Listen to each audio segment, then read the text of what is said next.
Purchase good for cash, purchase goods for cash 10,000 and spend ₹2,000 for carriage. ठीक है, goods माने purchase account debit, हमने goods purchase किया तो purchases account debit, purchases account debit, carriage account debit, carriage account debit to cash account, purchase good for cash and paid carriage. कितना का goods purchase किया? 10,000 का और गुड्स का 200, टोटल हो गया 10,200 का हमने पेमेंट कर दिया, 10,200 का हमने पेमेंट कर दिया। ये वाला हो गया था ना। देखो, purchase good for cash 10,000 and spend ₹200। Purchase goods purchase करेंगे तो उसके साथ अगर कोई भी कैरेज, कोई भी एक्सपेंसेस है तो उसको अलग से शो करेंगे। देखिए यहाँ पर उसी को दिया है, एसेट्स परचेज, परचेज मशीनरी, मतलब आपने एसेट्स परचेज किया और यहाँ पर कैरेज पे किया 500। तो यहाँ पर एक साथ अगर एसेट्स परचेज करेंगे तो यहाँ एंट्री होगा machinery account debit, machinery account debit to cash account, और इसका अमाउंट हो जाएगा 50,000 प्लस 500, 50,500। कोई भी एसेट्स परचेज करेंगे तो उसके साथ उसका कैरेज ऐड कर लेंगे, कोई भी एक्सपेंसेस ऐड कर लेंगे, carriage, freight, installation charge, erection charge, कुछ भी होगा उसको ऐड कर लेंगे। आप समझे बात को? लेकिन अगर गुड्स परचेज है तो उसको अलग से शो करेंगे। दोनों क्वेश्चन इसीलिए सामने दिया है। गुड्स परचेज में आपका खर्चा हुआ, एक्सपेंसेस हुआ तो उसको आप अलग से शो किए, लेकिन एसेट्स परचेज, मशीनरी परचेज में आप एक साथ शो किए 50,000 और 500, एक साथ 50,500 लिख दिए, और मशीनरी टू कैश होगा, एसेट्स के साथ उसका प्राइस ऐड कर लेंगे।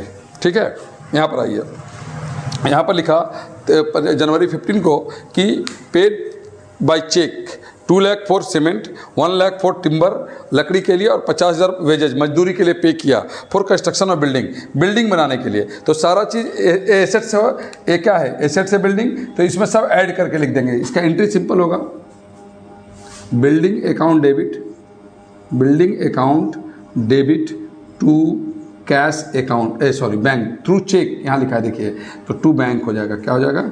To bank. कितना? सब जोड़ के 2 लाख, 1 लाख, 3 लाख 50,000, 3 लाख 50,000, 3 लाख 50,000, और इतना बड़ा नार्सन लिखने हैं, paid for building, paid for building, paid for construction, construction of building, construction of building, ऐसे लिखेंगे, ऐसे लिख सकते हैं narration, paid for construction of building, ऐसा नार्सन लिख सकते हैं। और समझ गए? कोई भी एसेट्स परचेज करेंगे तो उसका जितना भी एक्सपेंसेस होगा सबको एक साथ ऐड करके लिखेंगे, लेकिन अगर गुड्स परचेज करेंगे तो उसका अलग से, कोई भी एक्सपेंसेस होगा तो उसको अलग से शो करेंगे। ठीक है, आइए, जनवरी 15 हो गया। देखो, जनवरी उसके 15, अभी जनवरी 15 उसके बाद आया तो क्या लिखा? Purchase old machinery, purchase old machinery for ₹20,000, ध्यान दीजिए, ओल्ड मशीनरी, और उसके साथ क्या खर्चा हुआ? रिपेयर का एक्सपेंसेस हुआ, तो इसके साथ ऐड हो जाएगा। न्यू मशीनरी के साथ रिपेयर छोड़ के बाकी सब ऐड होगा। अभी आपको बोले हम इसके पहले क्वेश्चन में कि अगर एसेट्स खरीदेंगे और उसके साथ कोई भी एक्सपेंसेस होगा तो आपको सब ऐड करना है, लेकिन न्यू मशीनरी अगर है तो उसमें रिपेयर को ऐड नहीं करना है। न्यू मशीनरी का क्या रिपेयर कराएंगे? ओल्ड मशीनरी है तो उसमें रिपेयर को ऐड करना है, लेकिन ओल्ड मशीनरी में रिपेयर और बाकी सब ऐड करना है। ओल्ड मशीनरी में रिपेयर के साथ बाकी सब ऐड करना है, लेकिन न्यू मशीनरी है तो उसमें इंस्टॉलेशन होगा, इरेक्शन होगा, कैरेज होगा, फ्रेट होगा, जो भी होगा, टैक्स वगैरह होगा, सब ऐड होगा, लेकिन रिपेयर नहीं होगा न्यू मशीनरी में। लेकिन ओल्ड मशीनरी है तो सब कुछ उसमें होगा, कैरेज वगैरह सब ऐड होगा और साथ में रिपेयर भी ऐड होगा। इसीलिए यहाँ पर ओल्ड मशीनरी लिखा है। क्या लिखा है? Old machinery. ओल्ड मशीनरी लिखा है तो ऐड होगा, तो यहाँ पर एंट्री वही बनेगा, machine account debit. Machine, old machinery खरीदे या न्यू मशीन खरीदे, मशीन तो मेरे पास आया तो machine account debit, machine account, machinery account debit, machinery is a real account, debit what's comes in, आया मेरे पास। टू पेमेंट किससे किए? थ्रू, कुछ कहीं नहीं लिखा है, मतलब कैश में किए।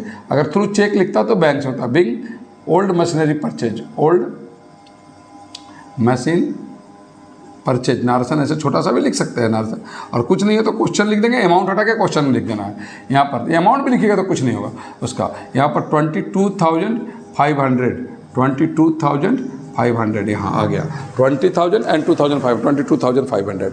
फिर पढ़िए, paid for 4,000 for repairing some other machinery, same चीज़ दिया, लेकिन ये मशीन का रिपेयर कराया, लेकिन मशीन खरीदने के समय रिपेयर नहीं कराया, ये यूज करके कराया, तो ये एक्सपेंसेस हुआ। Repair account debit to cash account, इसका एंट्री होगा repair account debit, repair account debit to cash account, repair account debit to cash account, ठीक है। कितना रुपया 4000, यहाँ पर 4000 लिखेंगे और यहाँ भी कितना लिखेंगे 4000 लिखेंगे। समझ में आ गया? 4000 लिखेंगे और 4000 लिखेंगे। क्लियर हो गया? यहाँ पर समझिए बात को, मशीन खरीदा और रिपेयर कराया तो उसके साथ ऐड करके लिखेंगे, और यहाँ पर मशीन यूज करके किया तो रिपेयर टू कैश लिखेंगे। खाली क्या लिखेंगे? Repair account debit to cash account. Clear हो गया? चलिए, चलो हो गया।